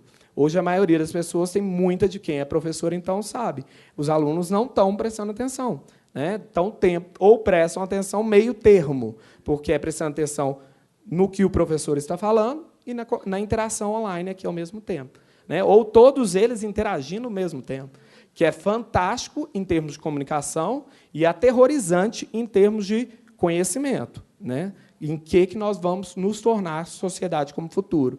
O Humberto Eco fala voz aos imbecis, que as redes sociais deu voz aos imbecis. Há um monte de imbecil falando um monte de coisa o tempo todo. O Manuel Castells, que é o principal autor de Sociedade em Rede, fala, olha, ele chama meio que assim, imbecil é ele, né? Distopia tem ele, que ele acabou de falecer, é um senhorzinho falando de uma coisa que ele nem conhece. Né? Tem os dois lados. Tem realmente muita gente imbecil, porque antes o imbecil ia para a praça e falava mal de todo mundo, lá na praça ninguém ouvia. Agora, eu fiquei bêbado, o que eu falo? Facebook na hora. Já falei as minhas imbecilidades todo lá para todo mundo. E aí, só que é todo mundo comentando. Né? Tem uma professora brasileira que criticou ele, dizendo, olha, tinha imbecil antigamente, que era professor catedrático, falava tudo quanto era asneira, ninguém podia falar nada. Hoje, o professor que estiver falando asneira, está todo mundo comentando o tempo todo e contradizendo ele. Então, é uma democracia da fala fenomenal. Nessa democratização do comentário, do compartilhamento, da cultura, é fenomenal. E a ditadura dos algoritmos, que é um grande perigo. O Facebook diz que é uma ferramenta isenta. Quem acredita nisso? Né? O algoritmo é a regrinha de sistema. Então, vocês viram a eleição americana aí agora. Muita gente diz que o Trump foi eleito pelo Facebook, soltando comentários direcionados. Se você já percebeu que, se você é de esquerda, seus comentários que você vê na sua timeline são tudo de esquerda. Se você é de direita, você só vai ver PSDB ou PMDB o tempo todo. Né? E o da minha mãe, se você entrar, só tem coisa da Igreja Católica, porque ela só curte coisa de igreja. Então, ele quer que você goste dele. Então, ele começa a criar bloqueios, né? Ou bolhas de conhecimento. Isso é um grande risco que estamos tendo com o Facebook atualmente, de tornar as pessoas realmente menores no conhecimento que poderiam ter. Um outro problema que eu visualizo, o empregador hoje, com todo mundo estando nas redes sociais, o empregador ele se torna muito mais forte, muito mais empoderado. Antes, o empregador ele controlava o empregado dentro da grande fábrica, enquanto ele estava aqui dentro. Hoje, eu controlo o empregado o tempo todo. Eu sei se ele está de férias, se ele não está, se ele está falando mal de mim, se ele não está, aonde que ele está e com quem ele está. E se bobear, o Bocó vai lá e faz geolocalização, que é postar o local que ele está, que eu sei exatamente se ele está no Congresso ou não. Né? E hoje, com as ligações online, se você ligar para a sua patroa e falar, olha, estou atrasado, estou no engarrafamento, o que ela vai fazer? Ligar em vídeo para você, então me mostra. Quero ver. O poder do empregador hoje ele é fenomenal, em termos de conhecimento sobre tudo do empregado. É uma cybervigilância patronal. Quem seriam os algozes atuais? Eu não sei. Realmente, eu estou com esse problema, dilema acadêmico. Quem que é o algoz? Porque antes a gente falava, é o capital, é a empresa, né, que ou o Estado está invadindo a minha privacidade. Hoje está todo mundo entregando tudo. A gente posta tudo. É mais importante postar do que estar. Então, nós estamos dando todos os nossos dados com o Big Data. Né? A gente dá se a gente é casado, se não é, se você é batizado, não é. Então, você coloca todas as suas informações nas redes sociais e disponibiliza muito grande. Então, quem são os algozes atualmente? Será que somos nós mesmos que não estamos tendo consciência do que estamos fazendo com a nossa vida? Porque postou, meu filho, acabou para o resto da vida. Está lá. Não é? Então, há uma subordinação, talvez robustecida, não é? Porque hoje o empregado acaba tendo todos nós controlando. Então, se temos uma equipe, a meta é da equipe, e a Thalita não apareceu para trabalhar, e postou que ela está lá na praia, o que a equipe inteira vai fazer? Olha, desgraçada, perdemos a meta por sua causa, que estava lá na praia. Estamos todos controlando uns aos outros o tempo todo. Há uma captura da subjetividade, ou que o Pierre Bourdieu, lá da sociologia, fala a alquimia do poder, né? A gente entrega o poder para outrem e não percebe que o Facebook, que o WhatsApp está controlando a nossa vida e nós não percebemos, nós achamos que nós estamos mais livres. Você não está mais livre, meu caro, você está muito mais aprisionado do que você era há 20, 30 anos atrás. Há uma captura da sua subjetividade para parecer que você hoje é mais livre no mundo dos fatos, só que, na verdade, na realidade, você está muito mais prisioneiro, um prisioneiro digital controlado o tempo todo. O Pepe gosta de um texto do Deleuze, que fala, que é uma releitura do Foucault, né? Que ele fala assim, nós estamos saindo da sociedade do poder para a sociedade do controle. Todo mundo controlado o tempo todo, em tudo da sua vida, em todos os seus sentimentos. Então, olha lá, odiei, sad, dislike, hashtag chateado. Mas também tem um lado positivo, empoderamento dos trabalhadores. Hoje, quem é dono de empresa fala, olha, é muito mais difícil lidar com meus funcionários hoje. Por quê? Eles são muito mais informados. Né? O que aconteceu com a Thalita aqui, ela já bota no grupo do WhatsApp da empresa, todo mundo já está sabendo, já cria um inferninho aqui dentro, não é assim? Já faz uma rebelião, já cria um perfil falso, fake, no Facebook, e chama o empregador, faz uma careta do empregador. E aí? Hoje é muito mais difícil você controlar. Todo mundo é mais informado, se comunica rapidamente, muito rápido, né, o que era demorado, fazer uma assembleia de sindicato, hoje em dia é imediato, eu passei a informação para todo mundo. Não é? E tem uma cyberdemocracia. O ministro Aires fala que as redes sociais é quase uma instituição viva, que o Brasil, nós estamos passando um momento político muito difícil, mas, em termos democráticos, se você pensar, estamos todos falando de política o tempo todo. Isso, em termos de democracia, talvez no futuro aprendamos, né? É um crescimento institucional fenomenal. Porque antes, na época da ditadura, quase ninguém falava, ou 5 pessoas discutiam. Hoje, todos nós podemos falar. Especialmente os millennials, né? Ontem o professor referiu aos millennials. Os millennials são os nativos digitais, não é? Quem nasceu já após o período internet. É uma turma que prefere se comunicar virtualmente. Tem os imigrantes, ou analfabetos digitais, que é a turma mais velhinha, que fala assim, oh, deixa eu entrar, porque senão ninguém comunica comigo. Né? Meu pai fica do lado da minha mãe assim, o que eles estão falando? Né? Ele é o imigrante digital. Ele quer participar, porque ou ele entra, ou ninguém mais conversa com ele, porque os filhos, os pais, estão todo mundo se comunicando virtualmente. E estamos mais críticos. Todos os empregados, os empregadores, todo mundo xingou, já vira um post na hora. É na hora. Isso está tendo uma repercussão no mundo jurídico trabalhista, não só trabalhista, como todos os âmbitos do direito, mas no trabalhista exponencial. O número de demandas judiciais no Brasil discutindo redes sociais é gigantesco. Né? Vamos lá. Nisso eu gostei. Amei love, né? Principais questões cyberlaborais. Já fizeram sinal para mim, vou tentar acelerar. Cyberregulação empresarial. Os empregadores podem regulamentar o uso das redes sociais? Eu diria nem pode, é deve. Né? Porque quem é omisso está abrindo mão. Para mim, quem não regulamentou, presunção que pode, tudo. Né? Então, ou pode regulamentar, como regulamentar? A fiscalização pelo empregador. O empregador pode fiscalizar todos os perfis dos funcionários ou não. Né? Há tanta captura da subjetividade que o chefe pede para o empregado, assim, pede amizade virtual e o empregado fica todo feliz. Por quê? Não, meu chefe quer ser meu amigo. Bocó. Agora ele está te acompanhando o tempo todo. Porque agora ele sabe se você está de férias ou não está. Né? Se você está de atestado e está lá numa festa, né? Porque vai ficar bêbado, vai fazer o quê? Postou, já era. Estou te acompanhando o tempo todo. O direito de crítica do trabalhador é uma grande discussão que nós temos que enfrentar. Né? Qual é a limitação da crítica?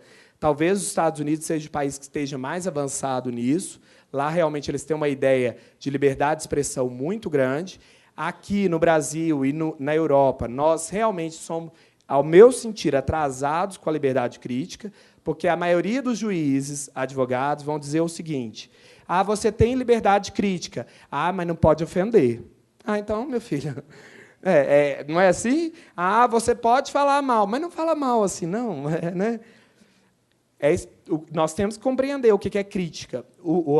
Os Estados Unidos eles têm uma ideia de, assim, de engajamento. Se você está discutindo na rede social salário, condições de trabalho, né, meu salário está atrasado, minha condição de trabalho é ruim, eu posso ir lá e gravar um vídeo mostrando dentro da empresa que não estão me dando EPI. E o empregador não pode me dar justa causa. Porque eu estou lutando por condições de trabalho. É outra coisa eu ir lá e falar que o meu empregador é PUTA, que aí não é da minha conta. Mas aí, se eu estou mostrando a minha condição de trabalho, é direito meu lutar. E como a sociedade virtual, ou cibernética, ou da informação, ou sociedade em rede, se comunica? Pelas redes sociais. Nós temos que nos atualizar. Ah, mas você não pode falar isso no Facebook. Ah, mas eu não podia falar isso na praça. Hoje, a praça é o Facebook. Hoje, se eu não falar no Facebook, eu não falei para ninguém. Todo mundo se comunica por lá. E a seleção de funcionários e acesso aos perfis. Né?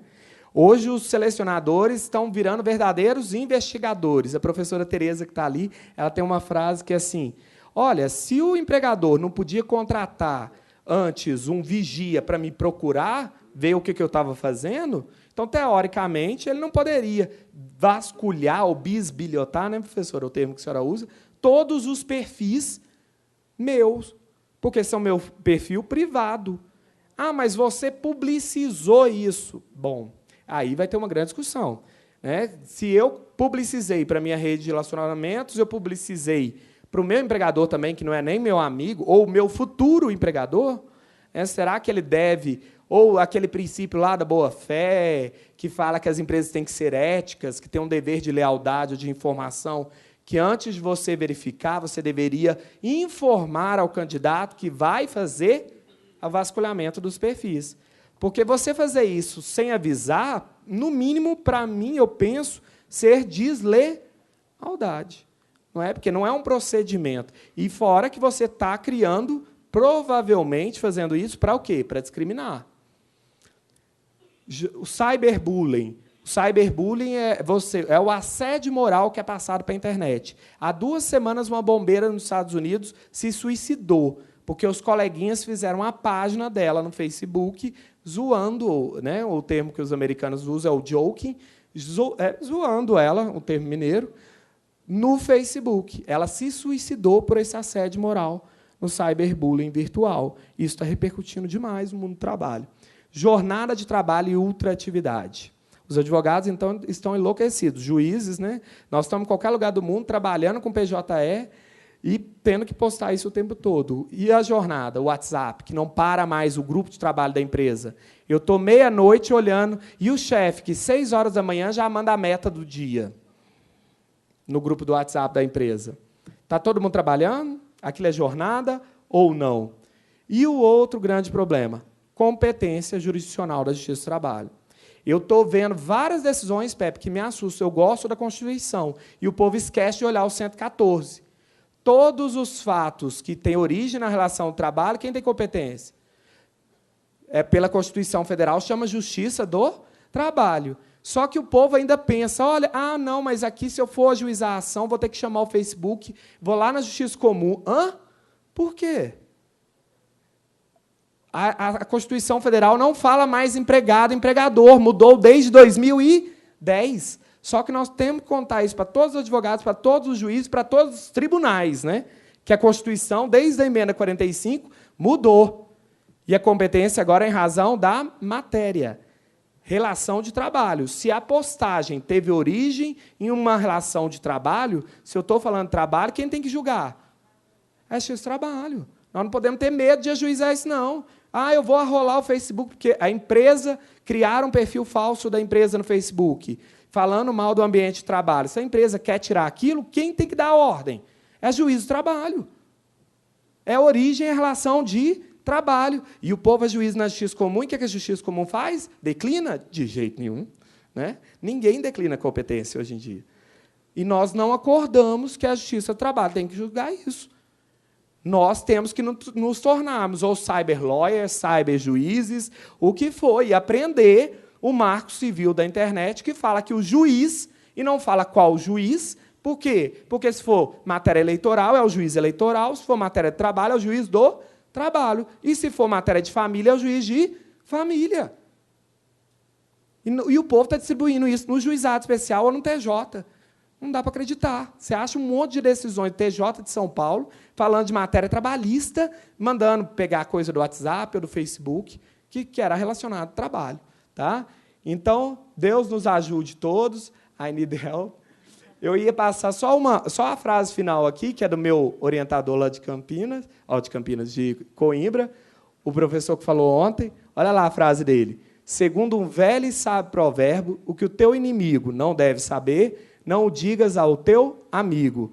Pois agora, em pleno século XXI, e em plena era virtual, diríamos ao trabalhador, o que o teu inimigo, leia-se, a entidade empregadora, não deve saber, não o digas na rede, ao teu amigo facebookiano. João Leal Amado, que está ali. Muito bom dia a todos.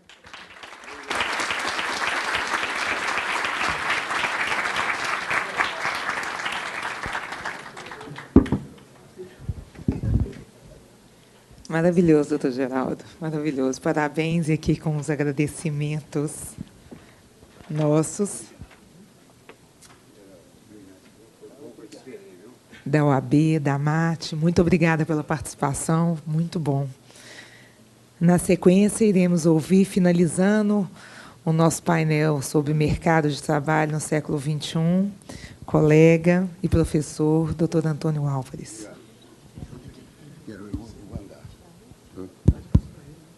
Você passa para mim, já te dou um gesto aí. Bom dia a todos. E, quanto aos elogios que o professor Geraldo fez, eu vou sugerir à plateia o seguinte: divida por 2 ou 3, aí eu me caibo no consciente que ficou. Viu? Muito obrigado, Geraldo. Eu te perdoo, porque todo exagero feito com bondade merece perdão. Quanto à informática, meu filho, a semana passada, chegou perto de mim, mergulhado, que estava na minha biblioteca estudando um assunto complicado, e ele falou: pai, eu estou nervoso aqui, tentei passar um e-mail lá no escritório, e processo eletrônico, e nada funcionou. Então, afinal de contas, o que é informática? Eu falei com ele: meu filho, informática é o modo que você tem de causar o maior estrago possível no menor tempo possível. Então, você se ajeita por lá, que eu também não sei, não. Agora, o último assunto. Vocês viram o professor Adrian, um brilhante professor. Se nós estivéssemos num Boeing, voando sobre o Pacífico, numa tempestade, e tivéssemos que decifrar o que o professor Adriano falou, nós já estávamos no fundo do oceano. Então, vamos ter cuidado nas coisas com a informática, porque eu não creio em milagres, né? Mas que eles podem existir, podem, mas duram um pouco. Então, vamos ao tempo. Você não contou esses minutinhos, não, né? Tá, então tá bom. Vamos começar lá. Não é esse, não. Tem outro aí, antes dele. O mercado de trabalho, e agora vai. É isso. O homem é a natureza.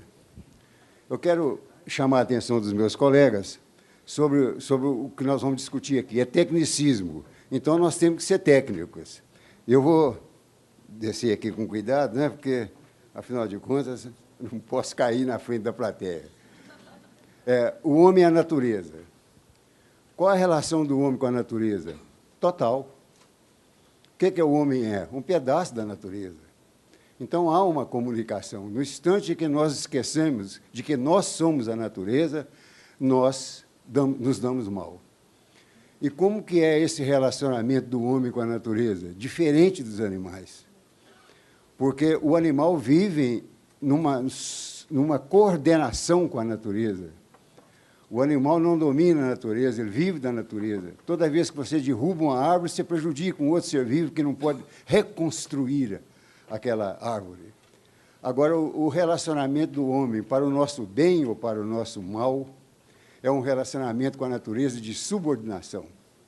Nós nascemos para governar a natureza. Acontece que somos barbeiros no volante. Fazemos desastres em cima de desastres, estamos próximos de prejudicar a humanidade profundamente e temos essa fatalidade de querer dominar a natureza. Até um tempo vai, outro tempo não vai. Então, essa dialética do homem com a natureza é uma sabedoria que o mundo contemporâneo tem que tentar resolver e que a técnica absolutamente não resolve, porque não resolveu até hoje. Síntese: o homem é o pretenso dominador da natureza. Nós não nos relacionamos com a natureza em pé de igualdade. Nós queremos mandar. Até um ponto em que nós mandamos com certeza, ótimo, mas de vez em quando o carro capota. Segundo, o que, afinal de contas, todo mundo está falando em técnica. Todo mundo aqui. O Congresso é técnico. Afinal de contas, o que é técnica? Qual o conceito de técnica que nós possamos dar? Eu li recentemente muita coisa, principalmente um grande livro do Oswald Spengler, Meditação sobre a Técnica, um grande alemão do século passado. Antes do nazismo, ele pegou uma fase do nazismo, e até foi perseguido também, mas ele tem um excelente livro juntamente com o Ortega y Gasset. O Ortega y Gasset tem um livro sobre técnica de umas 150 páginas, conferência que ele fez em Buenos Aires, que são formidáveis. E dentro dessas lições do Ortega y Gasset, eu tirei a definição de técnica. A técnica é uma atuação voluntária e consciente do homem sobre a natureza. Então, nós nos utilizamos da técnica para mudar o mundo, porque para o jurista e para o poeta, o mundo como é não basta. Nós temos que mudá-lo através das leis. E quando nós tentamos essa mudança de fazer um mundo diferente, nós utilizamos da técnica. Então, o que é a história da humanidade? A história da humanidade nada mais é do que uma sucessão de técnicas até hoje. Com todos os solavancos que ela fez na natureza, nós temos que nos conscientizar de que o mundo é marcado pelo tecnicismo. E o tecnicismo é essa intervenção consciente no homem e na natureza para adaptá-la às suas necessidades. Hegel dizia, a técnica, juntamente com o trabalho, é a espiritualização da natureza. Ele tem razão, porque através da técnica nós chamamos para o nosso lado a natureza para não vê-la como inimiga. Podemos prever as tempestades, podemos dominar muito bem o Boeing, podemos cuidar da nossa saúde. Quer dizer, o tempo é favorável ao tecnicismo e é graças a ele que nós conseguimos muita coisa na humanidade. Minha secretária, ilustre e bonita, passa aí. Isso. Bom, qual é a relação do homem com a técnica? Você veja, o homem criou a técnica e depois a técnica volta para o homem. Essa bipolaridade que eu quero salientar para vocês. A técnica não é um ato solitário, não é um ato separado do homem. A técnica é a sua essência. Então, ele cria, projeta na técnica e a técnica devolve a ele em bênção. O Geraldo salientou-se muito bem, fez referência a isso com muita propriedade. Ou seja, a técnica é isso tudo que ele falou no ambiente em que nós vivemos hoje. Técnica, homem, homem, técnica. Muito bem, vamos seguir, para chegar onde nós precisamos. Muito bem. Técnica e processo civilizatório. O que eu quero dizer com isso? É que o homem, diz Gasset, sem a técnica, ele não é homem, ele não é ser humano. Por quê? Ele não podia fazer nada. Olha aqui a luz, olha o microfone, olha a projeção, olha a filmagem, olha seu óculos, olha o meu óculos. Tudo isso é tecnicismo. Quer dizer que, se nós vivêssemos sem a técnica, nós não seríamos homem, nós não teríamos os atributos da hominidade, como se diz em filosofia.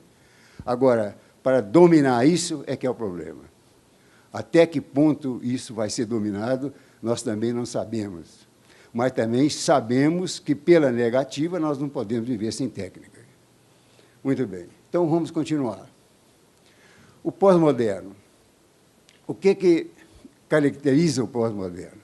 Há vários itens, mas eu não tenho condição de exemplificá-los todos aqui, porque senão nós tomaríamos conta do Congresso. E lembrando, Geraldo, qualquer exagero é perdoável, mas não necessário. Então, vamos ver lá. O homem no pós-moderno. Primeiro, o que caracteriza hoje o homem do pós-moderno é o domínio da técnica. A todo lugar que você vai, tem um botão para você apertar. Eu, por exemplo, erro muito com o tecnicismo, mas sou bom na informática porque preciso dela. Mas não aconselho ninguém a prever milagres da técnica, porque todos os filósofos, unanimemente, falam que o mundo não terá solução somente com a técnica. Por quê? Porque a técnica está desvinculada da moral, está desvinculada do comportamento humano. O Geraldo falou fora do contato humano. Então, a técnica pode ser um adversário também, mas nós temos que aliar-nos a ela para que ela seja nossa auxiliar. Muito bem. Então, olha, o domínio da técnica. A técnica vai dominar, já está dominando, mas é preciso que o homem tenha os cuidados de defesa necessários. Nem tudo que se cria é bom, e nem tudo que é novo é o melhor. Isso nós temos que ter consciência. Muito bem. Então, vamos lá. A informação. Muito bem. A informática, a informação. Nós estamos cansados de saber que hoje o mundo é dominado pela informação, é dominado pela informática. Todo o processo civilizatório que nós temos até hoje, se você colocar num programa e colocar num bom computador e rodar o programa, ele fará tudo para você. Você vai precisar de uma pessoa e de um computador. O resto, a natureza do computador faz para você. Então, a informação, e, através da informação, a informática, nos ajuda muito, mas muito mesmo, em resolver nossos problemas. Mas volto a insistir aqui, não é tudo. Não é a miraculosa medicamentação que nós vamos tomar, o melhor conta-gota que nós vamos pegar no olho e vê-lo com outras diferenças e com outras dimensões. Isso simplesmente não existe.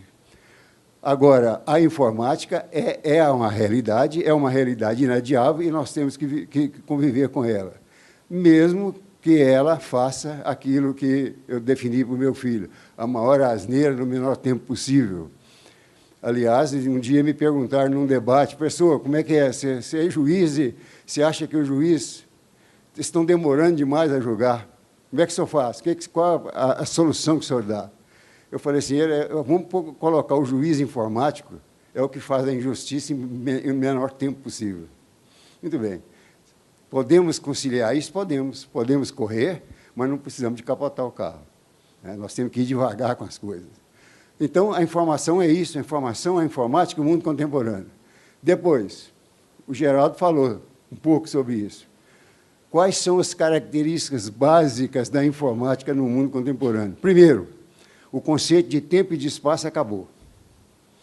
O Geraldo disse muito bem, eu posso ligar o meu computador agora e, na biblioteca da Universidade de Berlim, perguntar a eles se vocês têm um determinado livro. E receber uma fotocópia, aqui, rapidamente, ou um escaneamento do livro. Então, o tempo, a distância, e o tempo acabou e a distância também acabou. O homem contemporâneo, ele é contemporâneo, ou seja, ele é presente ao fato que acontece. E isso é fundamental que você tenha em mente.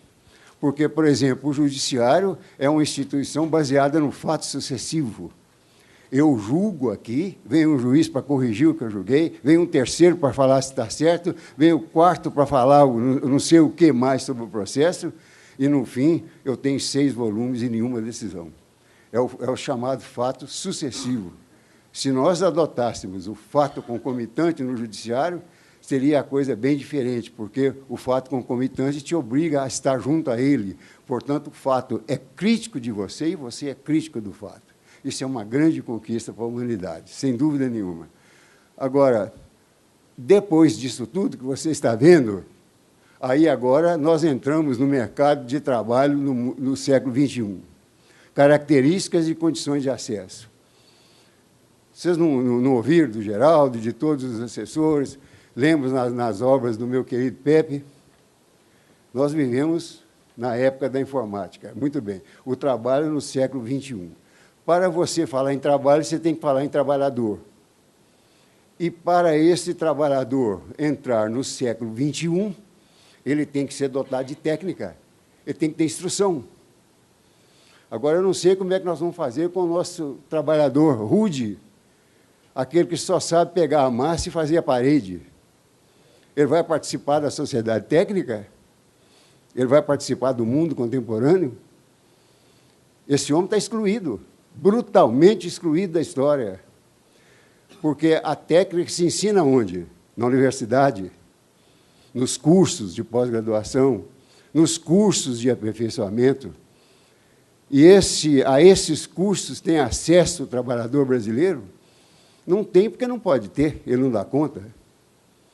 Mal ele dá conta de ter um tratamento do INSS, nem um tratamento psiquiátrico ele pode ter. O médico, meu grande amigo, falava, como é que eu vou tratar de um pedreiro psiquiatricamente, se ele custa vir aqui uma vez, ele teria que vir a 20 sessões. Então, está uma exclusão brutal que nós temos que dar resposta a ela. E nós juristas, nós todos aqui dessas salas, temos que pensar nisso. Porque se você exclui o homem da sociedade, você o mata informaticamente. O que nós vamos fazer dele? É um bagaço que eu vou jogar no mar, vou jogar na água? Ou é uma maneira que nós teremos de reeducar o homem? Agora, a reeducação custa dinheiro e está se tornando cada dia mais cara e incompatível com a humanidade. Vou lhes dar um exemplo de ontem. Essa ridícula guerrinha da Coreia do Norte com os Estados Unidos, ou seja, a guerra do rato com o leão, está acontecendo o seguinte, a Coreia está projetando os foguetes dela, né? Aqueles foguetes de segundo grau, igual aquele do interior, que você solta, só um tiquinho e cai. Muito bem. Os Estados Unidos, então, resolveram dar uma demonstração de força. Nesta demonstração de forças, o Pentágono falou, agora nós vamos mostrar à Coreia do Norte como é que nós fazemos com foguete. E ontem, de uma das bases americanas no Pacífico, ele soltou um foguete para destruir um próprio foguete americano com ogivas falsas. Matematicamente, no meio do Pacífico, derrubou a ogiva falsa. O próprio americano derrubou o foguete que iria para os Estados Unidos. Sabe quanto custou isso? Segundo a Folha de São Paulo, 800 milhões de reais. 800 milhões de reais. Grande parte do menor abandonado podia ser resolvido com um trem desse. Uma explosão de questão de minutos para fazer bonito. E fazer bonito para quem? Para um rato, que não tem nenhum significado na história da humanidade. Agora, ninguém apareceu para dizer eticamente ao americano e dizer aticamente à Coreia do Norte que não é disso que nós precisamos. Muito bem, vamos continuar. Característica e condições de acesso. Você está vendo a condição de acesso. A condição de acesso ao mercado de trabalho se faz pela cultura humana. E o desacesso ao mercado de trabalho se faz pela ignorância, se faz pelo status da pessoa que fica impossibilidade de chegar a ele. Então, é o seguinte, ou nós mudamos isso, ou o país vai ficar no subdesenvolvimento perene. De uma doença social grave, ela vai se tornar doença social crônica. E aí é que eu quero ver a solução. Quanto mais nós retardarmos esse passo, nós não venceremos o tempo perdido na história. Isso é razoável. Enquanto a Alemanha, depois de 2 guerras mundiais, carrega a Europa nas costas, nós estamos aqui, mediocremente, lutando por salário mínimo, que não vale nada. vaga nas universidades, não queremos aumentar. A UFMG está sem verba, metade da verba da UFMG foi embora. Como é que nós vamos trabalhar num mundo desse? Ainda é mais uma pergunta que se coloca para nós com muita tristeza. Então, eu vou pós-moderno e o direito do trabalho. Agora é que interessa, baseado nas lições do Davidson, de Geraldo, de você. Você é Carolina. Ana Carolina Reis Paz Leme. Muito bem. Vamos ver agora como é que nós discutimos isso. Não é possível que um congresso desse acabe sem nós falarmos numa reforma do direito do trabalho que está correndo no Congresso e que vai ser ultimada terça-feira que vem. Não é possível que nós não discutamos isso aqui. Então, eu vou dar um alinhamento básico dessa questão e, possivelmente, nos e-mails, vocês, então, vão se dirigir a mim e eu, com muito prazer, responderei aprendendo com vocês. Primeiro, no direito individual do trabalho, o que vai acontecer no século XXI? Aí, esses problemas, Carolina, que vocês analisaram no livro, são os acontecimentos básicos, né? Crowdsourcing, crowdwork, são crowdwork online, crowdwork offline, tudo isso é um fato. Como que se vai manifestar a subordinação do contrato de trabalho do mundo contemporâneo? Foi a grande questão do Adrian no livro. É um livro que eu aconselho que vocês que leiam, porque esse livro do nosso pessoal é muito bom mesmo. Eu tenho lido quase tudo e estou muito satisfeito com a leitura que eu encontrei. Mas o que vai acontecer isso no direito individual do trabalho. Mas o direito individual do trabalho é só isso? E o dia a dia do trabalho e do empregador? Vai melhorar? Quanto tempo dura uma reclamação trabalhista no Brasil? Vocês já fizeram as estatísticas? Segundo dados do TST, para ninguém falar que eu estou inventando, dura em torno de 6 anos, se percorrer todas as instâncias. E quanto duram as necessidades de um homem? Minutos. Ele precisa de alimentar-se de manhã, de tarde e de noite. Então, uma justiça que demora 6 anos para dar resposta a uma questão individual do trabalho, ela precisa de ser mudada com urgência. E quero ressalvar, não é por conta de seus juízes, principalmente dos de primeira instância. Trabalham feito mouros e não chegam, não dão conta desse serviço. Então, você tem que mexer lá no nascimento do rio, enquanto a água está limpa. Não é esperar que a água se suje para depois a gente entrar, porque isso não tem solução. Virou uma praga no Brasil reclamar na Justiça do Trabalho.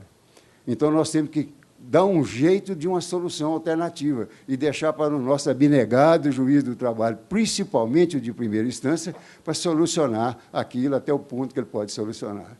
Então, essa é a primeira mensagem. As regras da CLT, que eu estou vendo agora lá no Congresso Nacional, são regras absurdas.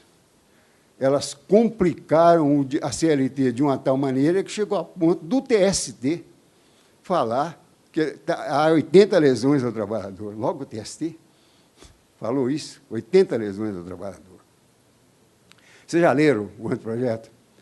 Se leram, vocês devem ter ficado horrorizados. Nós processualizamos o que é simples e deixamos sem solução o que é fundamental. É isso. Karl Larenz, um grande filósofo alemão, professor da Universidade de Munique, dizia, naquele livro dele, O Direito Justo, que deve ser lido por vocês, dizia o seguinte, ele examinou todos os ramos do direito e dissertou sobre um patamar básico que todos esses ramos têm que ter, para se chamar direito e para se chamar especialização. Chegou no processo, sabe o que ele falou? Simplesmente o seguinte, o processo só tem uma regra. Qual que é? Não condenar ninguém sem o direito de defesa, sem o direito de ser ouvido. E o resto? O resto é histórico. Se nós vamos ter 3 instâncias, 4 instâncias, 2 instâncias, se vai haver trabalho intermitente, se tem repouso semanal remunerado, isso tudo é histórico. Mas o que é de essencial no processo é o chamado direito de defesa. Agora, esse direito de defesa se desdobra em regra, sem dúvida nenhuma. Mas a CLT já tem o processo dela. Vocês concordam comigo? Se não concordam, eu trago inúmeros dados sobre isso. Nós temos o melhor processo do trabalho de primeira instância, que é a CLT. É o melhor processo que eu conheço no mundo, pela sua simplicidade, pela sua economicidade e pela sua objetividade. Agora, os homens do Congresso Nacional meteram os pés e as mãos nisso tudo e estão fazendo a chamada reforma trabalhista. Isso não é reforma, isso é deforma trabalhista. E nós não podemos assistir impunemente esse crime que está se praticando contra o direito do trabalho no Brasil. E o crime vai ser ultimado terça-feira que vem. Então, o Geraldo vai me dar uma solução para eu sumir na informática e não ver esse crime consumado. Porque, depois de mais de 70 anos de trabalho, eu estou vendo a destruição de tudo que nós pudemos construir, nós, advogados trabalhistas, e nós, juízes do trabalho. Então, fica essa advertência para vocês. Ainda há tempo, temos uma semana antes da explosão. Quem sabe o Congresso Nacional deixa isso para depois. Vamos arranjar brinquedo para eles lá, para distrair a criança, né? Vamos fazer qualquer coisa. Como é que é? Já deu o quê? O brinquedo, pois é. Então, deixa o tema depois, por escrito, o falado, deixa lá o Congresso Nacional, todas as picaretagens que nós temos, infelizmente, assistido em nosso nome, né? Deixa isso para lá, mas vê se salvemos a CLT. Não precisa de mexer com nada. Com 10 regrinhas, uma lei de 10 regrinhas, nós conseguimos reformar o direito do trabalho do Brasil. 10 linhas, 10 a 12. Já fizemos esse exercício mental com meus alunos e volto a fazer com vocês. Com 10 a 12 regrinhas de direito, nós reformamos tudo. E podemos chegar no deputado e falar: senhor deputado, está aqui para você resolver o problema da CLT e entrar com segurança no século XXI. Primeira coisa é não fazer nada. A melhor reforma é essa. Não fazer nada. É a grande reforma. Agora, se fizer, nós podemos ter 10 regrinhas e o resto confiar na jurisprudência. E esse assunto foi tratado muito bem pelo Geraldo, e eu me preocupo muito com ele. No meu livro Pequeno Tratado da Nova Competência Trabalhista, eu escrevi exaustivamente sobre isso. Todos os livros, artigos que você oportunamente nos ofereceu no seu livro, porque você foi uma das organizadoras, o livro fala insistentemente que a justiça do trabalho não é justiça do trabalho subordinado, ela é justiça do trabalho sem adjetivos. Todos eles querem isso. O Adrian quer para a Espanha. Os alemães falam que um dos erros da justiça do trabalho da Alemanha é não expandir-se. Os livros modernos de direito do trabalho da Alemanha falam que o direito do trabalho de lá não está apto ao mundo contemporâneo. Eles reconhecem isso, porque está preso ao direito do trabalho subordinado, e não ao direito do trabalho amplo. Então, o Geraldo tem razão, e, se vocês quiserem ler isso, está lá no livrinho, umas 50, 80 páginas. Tudo que nasce no contrato de trabalho, independente até de controvérsia, é da competência do juiz do trabalho. É da competência nossa. Portanto, é da competência de você, advogado, e de nós, juízes, para julgar isso. Houve trabalho, houve relação de trabalho, ou seja, duas pessoas se posicionam de tal maneira que uma trabalha para a outra. Não importa o título, a competência é nossa. E acabou. Pronto. Então, vamos encerrando. Depois vem o direito coletivo do trabalho. Direito coletivo do trabalho. Sindicalismo, que é a pessoa de direito coletivo. Ora, isso foi falado pelo Geraldo, o sindicato tem sua vez agora, porque você marca uma assembleia no Sindicato Brasileiro, quantas pessoas vão? 5, que decidem para 5 milhões. E ninguém vai. Então, não tem legitimidade. O sindicato não tem legitimidade. Solução para esse problema. A informática é fazer uma assembleia dentro de uma plataforma onde todo mundo possa opinar. E, podendo todo mundo opinar, nós chegaremos a conclusões melhores. Por mais que a humanidade tenha errado, o caminho do diálogo foi sempre a salvação do homem, porque é o maior tributo da humildade que nós temos. É pelo diálogo que eu mostro a minha razão, que eu mostro o meu conhecimento, que eu mostro a minha vida. Então, está aí, o direito coletivo do trabalho pode viver os seus grandes dias. Agora, a cogestão, gente. Eu tenho um livro de quase 400 páginas sobre cogestão. Quando eu fiz meu doutorado na Alemanha e voltei para o Brasil, eu escrevi um projeto de cogestão. Mandei para o Congresso. Pegou esse projeto o Zé Cicotti, deputado do PT. Pegou o processo. Ficou com o processo, apresentou direitinho, mas o processo morreu nos debates. Não foi para frente. Eu fui ao Congresso Nacional mais de 10 ou 15 vezes já, para discutir esse projeto. De vez em quando ele volta. E, como voltou, morre. Então, você veja, o deputado Zé Cicotti já morreu. Não tem mais jeito. Eu estou morrendo. E o projeto? Nada. Então, ainda bem que o meu filho é jovem, tem boa saúde, e eu vou encarregá-lo dessa tarefa, que eu não verei. Mas eu acho que eu vou colocar no meu túmulo o projeto e falar, não é por minha culpa que ele não está no mundo. Muito bem. Então, você vê, não tem jeito. Cogestão é uma coisa muito simples, é uma coisa tão simples. É que a empresa, como dizia Ratbruch, não é eu, a empresa somos nós. Temos que dar voz a quem está lá dentro, o trabalhador está lá dentro, ele tem que ter voz também. Qualquer conflito que você resolveria em 5 minutos dentro da cogestão, você demora 6 anos na Justiça do Trabalho. Por quê? Porque você processualiza as coisas e o processo amarra tudo.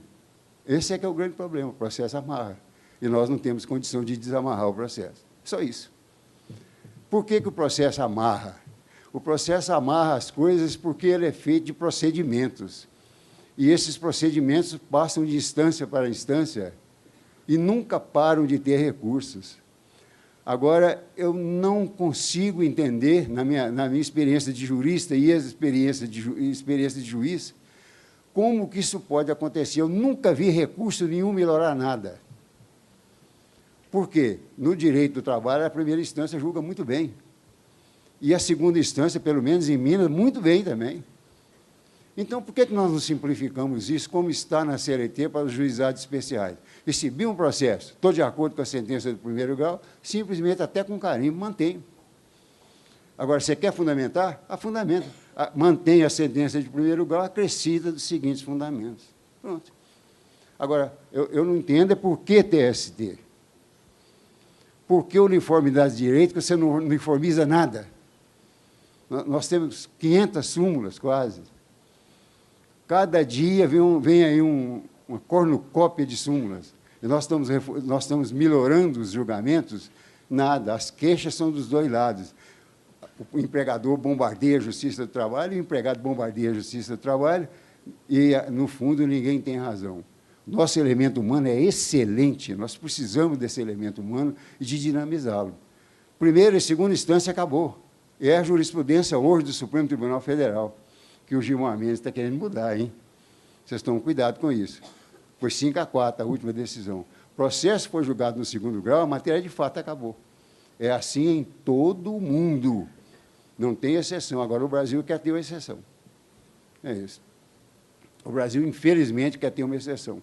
O processo vai para o TST, vai para o Supremo Tribunal Federal, ficam os juízes discutindo suas arengas sem fim, e o reclamante fica esperando a decisão do dirim dele, que está dormindo lá num cantinho.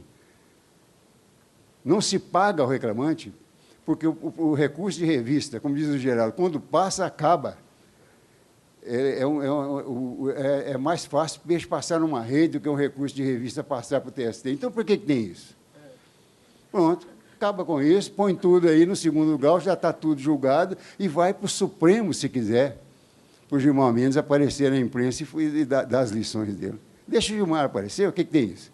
Ele também está no regime democrático, ele gosta disso e tal. Agora, é preciso a gente saber o que ele está falando, né? Isso é muito importante, não pode ser igual à transmissão do Adrian ali, não, hein? Tem que ser muito claro, senão nós podemos fazer muita bobagem. Mas não tem importância, o regime é democrático, está tudo certinho, todo mundo fala o que quiser, mas é preciso da gente ter conceitos de decisão.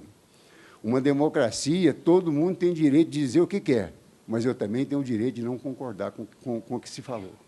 Isso é que é a verdadeira democracia.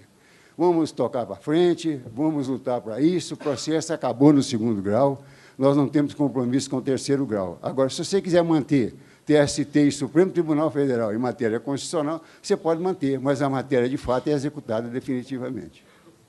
A matéria de direito fica com eles, a matéria de fato fica com as partes. Pronto. Agora, finalmente, para concluir, conclusões finais. O que nós temos que concluir disso tudo? É que as questões têm solução.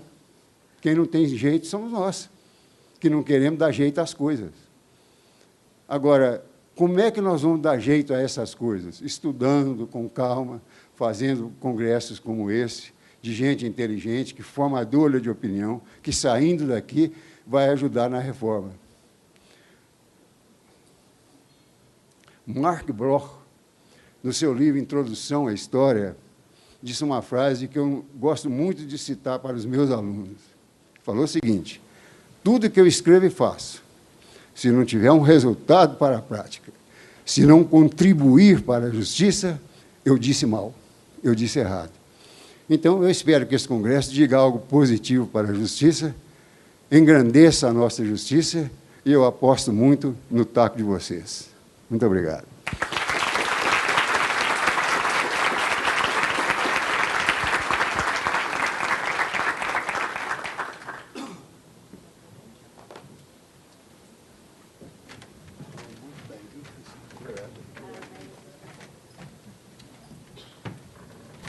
Opa, tem um presentinho aí, hein?